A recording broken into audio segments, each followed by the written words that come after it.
We're Lanson Consultants. We specialise in director training and senior team development, really. We try and help people become better directors. One of the issues with becoming a director is it's not something that many of us train for. We often become directors because we're good at something else. So it kind of happens a bit accidentally, really. In a perfect world, we'd train for it, then we would build some experience, and then ultimately we'd be able to apply judgment to what we do. But in practice, we're into the cut and thrust of running the business. And in a way, we wing it, and we hope we don't sink the company. So what we try to do as Lanson Consultants is to help bridge that gap between formal skills training and actually getting a bit of experience and getting to use judgment.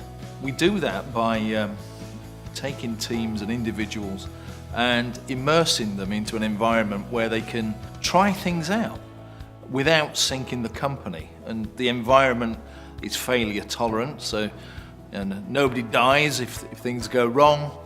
And we have a system of open feedback and facilitation, which means that you can get the most out of your experience.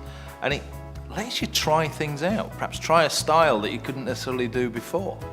So it's almost a bit like a workshop, really. It gives you that opportunity to try different leadership styles out, work out what works for you. Thinking outside the box, it's almost become a cliche. And as a business leader, as a director, actually the last place you want to be is outside the box. Because outside the box is chaotic. There's no boundaries. And you as a director, you're on the hook for the prosperity of the company.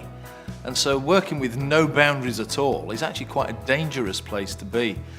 So outside the box, I'm not a big fan of. What we really want is a bigger box. We want a box that's got bigger boundaries to allow us to think within. We still need to know where the edges are. Perfect leaders, but people often ask what makes a perfect leader. I think the truth is there isn't one. But there are certain attributes that great leaders have. They're very good with people. It's often the things that people call soft skills.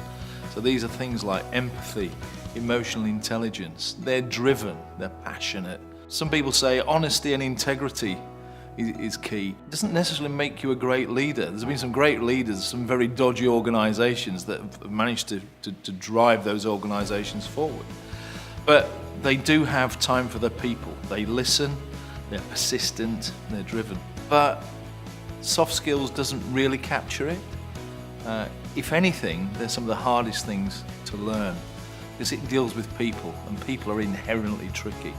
There's nothing in a leader's profile that says you've got to be a great accountant or a great marketeer. It's all about the ability to engage people.